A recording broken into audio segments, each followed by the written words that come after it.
آج سے ہزاروں سال قبل جزیرہ عرب کے جنوبی علاقوں میں یمن کے گرد و نواح میں ایک شہر آباد تھا جسے سبا کہتے تھے، اور وہاں آباد لوگوں کو قوم سبا کہہ کے پکارا جاتا تھا۔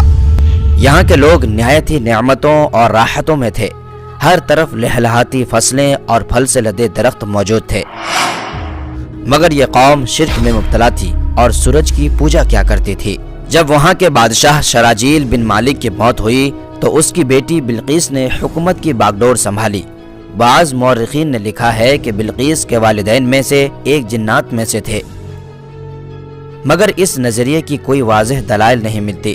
ملکہ بلقیس ایک قابل عورت تھی جس نے یمن پر 9 سال نہایت ہی خوبصورتی سے حکومت کی۔ دنیا کے بیشتر علاقوں میں جو تجارت ہوتی تھی وہ سبائیوں کے ہاتھ میں تھی۔ یہی وجہ تھی کہ یہ قوم نہایت ہی دولت مند تھی، مگر یہ وہ زمانہ تھا جب مشرق سے مغرب تک ایک عظیم موحد بادشاہ کی طاقتور حکومت اور جاہ و جلال کا ڈنکا بجتا تھا، جنہیں تاریخ میں سلیمان ابن داؤد کے نام سے جانا جاتا ہے۔ حضرت سلیمان علیہ السلام کی حکومت دنیا کے بیشتر ممالک میں تھی، جس کا دارالخلافہ یروشلم شہر تھا۔ آپ کو ہوا، جنات، چرند و پرند اور جانوروں پر حکمرانی عطا کی گئی تھی۔ ایک دن کا واقعہ ہے کہ حضرت سلیمان علیہ السلام نے دربار لگایا تو جنوں، انس، جانور اور پرندے سب کے سب حاضر ہوئے، مگر ان کا چہیتا پرندہ ہدہد غائب تھا۔ آپ نے پوچھا ہدہد کہاں ہے؟ جب وہ نظر نہ آیا تو سلیمان علیہ السلام نے فرمایا اگر وہ اپنی غیر حاضری کی کوئی مناسب وجہ پیش نہ کر سکا تو اسے ذبح کر دیا جائے گا۔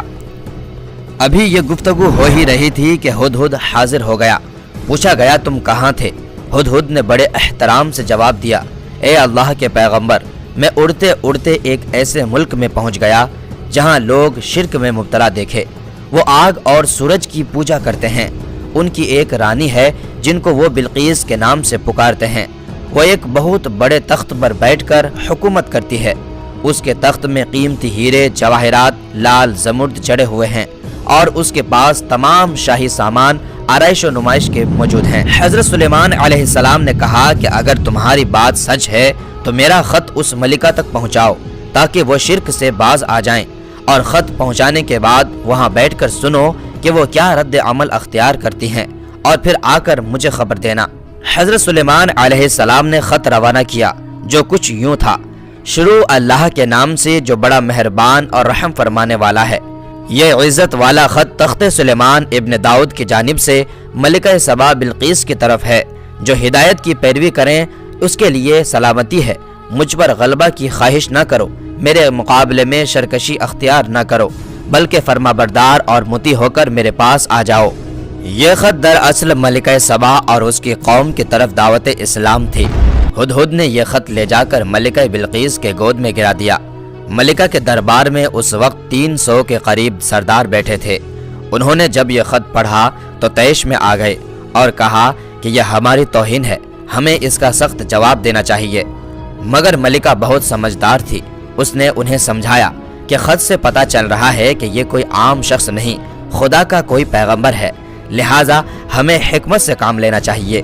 اس نے کہا کہ میں حضرت سلیمان علیہ السلام کی طرف تحفہ بھیجتی ہوں، اگر انہوں نے قبول کر لیا تو وہ بادشاہ ہیں، میں اس سے جنگ کروں گی، لیکن انہوں نے تحفہ قبول نہ کیا تو میں اس کی پیروی کروں گی کہ وہ نبی ہیں۔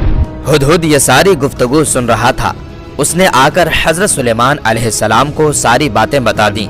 حضرت سلیمان علیہ السلام نے جنات کو حکم دیا کہ شہر میں داخل ہونے والے راستے پر سونے چاندی کی اینٹوں کا فرش بچھا دیا جائے، راستے کے دونوں جانب سونے کی عجیب الخلقت جانور کھڑے کر دیا جائے، وزراء اور عمال سلطنت کی تمام کرسیوں کو سونے کا کر دیا جائے، دربار کو ہیرے جواہرات سے مزین کیا جائے۔ ادھر ملکہ بلقیس نے حضرت سلیمان علیہ السلام کے لیے تحائف روانہ کیے، جن میں سونے کی اینٹیں، جواہرات، غلام کنیزیں اور ملکہ کا ایک خط بھی تھا۔ جب یہ تمام تحائف لے کر قاصد حضرت سلیمان علیہ السلام کے دربار میں پہنچے تو انہوں نے یہ سب دیکھا تو بہت شرمندہ ہوئے۔ حضرت سلیمان علیہ السلام نے ملکہ کے قاصدوں سے کہا کہ کیا تم لوگ مال سے میری مدد کرنا چاہتے ہو؟ مگر دیکھ لو جو کچھ اللہ نے مجھے دے رکھا ہے وہ اس سے بھی زیادہ ہے جو تمہیں دیا ہے، لہٰذا تمہارا تحفہ تمہیں مبارک ہو۔ اب تم اپنے تحائف کے ساتھ واپس جاؤ اور اپنی ملکہ سے کہنا کہ ہمارا انتظار کریں، ہم ایک زبردست لشکر لے کر آئیں گے۔ جب یہ خبر ملکہ بلقیس کو پہنچی تو وہ سمجھ گئی کہ واقعی یہ اللہ کے نبی ہیں، لہٰذا اس نے جنگ کے بجائے سلیمان علیہ السلام کے دربار میں حاضر ہو کر اپنی اطاعت کا یقین لانے کا فیصلہ کیا۔ جب حضرت سلیمان علیہ السلام تک یہ پیغام پہنچا تو آپ نے اپنے درباریوں سے کہا، تم میں سے کون ہے جو ان کے مطیع ہو کر آنے سے پہلے ملکہ کا تخت میرے پاس اٹھا لائے؟ ایک دیو ہیکل جن نے کہا، آپ کے دربار کو برخاست کرنے سے پہلے میں اسے لا سکتا ہوں، میں اس کام کی پوری قوت رکھتا ہوں اور امانت دار بھی ہوں۔ پھر ایک اور شخص جس کے پاس کتاب کا علم تھا، اس نے کہا، میں یہ تخت آپ کو آپ کے پلک جھپکنے سے قبل ہی لا دوں گا۔ پھر حضرت سلیمان علیہ السلام نے اس تخت کو اپنے پاس رکھا ہوا دیکھا تو پکار اٹھے۔ پھر حضرت سلیمان علیہ السلام نے اس تخت کو اپنے پاس رکھا ہوا دیکھا تو پکار اٹھے کہ یہ میرے پروردگار کا فضل ہے، تاکہ وہ مجھے آزمائے کہ میں شکر کرتا ہوں یا ناشکری، اور جو شکر کرتا ہے تو اس کا شکر اس کے اپنے ہی لیے مفید ہے، اور کوئی ناشکری کرے تو میرا پروردگار بے نیاز ہے اور اپنی ذات میں بزرگ و برتر ہے۔ مفسرین کے مطابق وہ شخص حضرت سلیمان علیہ السلام کا کوئی دوست تھا جس کا نام آصف ابن برخیاں بتایا جاتا ہے، اور بعض نے لکھا کہ وہ آپ کا خالہ زاد بھائی تھا۔ کہا جاتا ہے کہ اس تخت کی لمبائی 80 ہاتھ، عرض 40 ہاتھ اور اونچائی 30 ہاتھ تھی۔ اس میں موتی، سرخ یاقوت، سبز زمرد جڑے ہوئے تھے۔ حضرت سلیمان علیہ السلام نے اس تخت میں رد و بدل کر دیا اور اسے پہلے سے بھی بہتر بنا دیا۔ جب ملکہ بلقیس حضرت سلیمان علیہ السلام کے دربار میں حاضر ہوئی تو آپ نے پوچھا، کیا تمہارا تخت بھی اسی طرح کا ہے؟ اس نے کہا، گویا یہ تو ہو بہو وہی ہے، اور ہمیں تو پہلے ہی معلوم ہو گیا تھا اور ہم فرما بردار ہو چکے ہیں۔ بلقیس کے آنے سے پہلے ہی حضرت سلیمان علیہ السلام نے ایسی عمارت بنانے کا حکم دیا جس کا فرش شیشے کا ہو، نیچے پانی جاری ہو اور پانی میں مچھلیاں اور دوسرے آبی جانور ہوں۔ حضرت سلیمان علیہ السلام اس عمارت میں اپنے شاہی تخت پر جلوہ افروز تھے، اور شیشے کے نیچے سے پانی اپنی پوری آب و تاب سے بہہ رہا تھا، جبکہ اس کے اوپر شیشہ نظر نہیں آتا تھا۔ بلقیس کو اس محل میں لایا گیا۔ جب اس نے فرش کو دیکھا تو سمجھی کہ یہ پانی کا ایک حوض ہے، لہٰذا اپنی پنڈلیوں سے کپڑا ہٹا لیا۔ سلیمان علیہ السلام نے کہا، یہ تو شیشے کا چکنا فرش ہے۔ تب وہ شرمندہ ہوئی اور بول اٹھی، اے میرے پروردگار، میں سورج کی پوجا کر کے اپنے آپ پر ظلم کرتی رہی ہوں، اور اب میں نے سلیمان کے ساتھ اللہ رب العالمین کی اطاعت قبول کر لی۔ لہذا بلقیس پر یہ ظاہر ہو گیا کہ جس طرح وہ شیشے کے صحن کو پانی کا لہریں مارنے والا بڑا گہرا حوض سمجھ بیٹھی، اسی طرح اس نے اور اس کی قوم نے سورج کی چمک اور دمک دیکھ کر اسے معبود اور خدا سمجھ بیٹھے۔ اسے اپنی فاش غلطی پر نہایت ہی شرمندگی ہوئی۔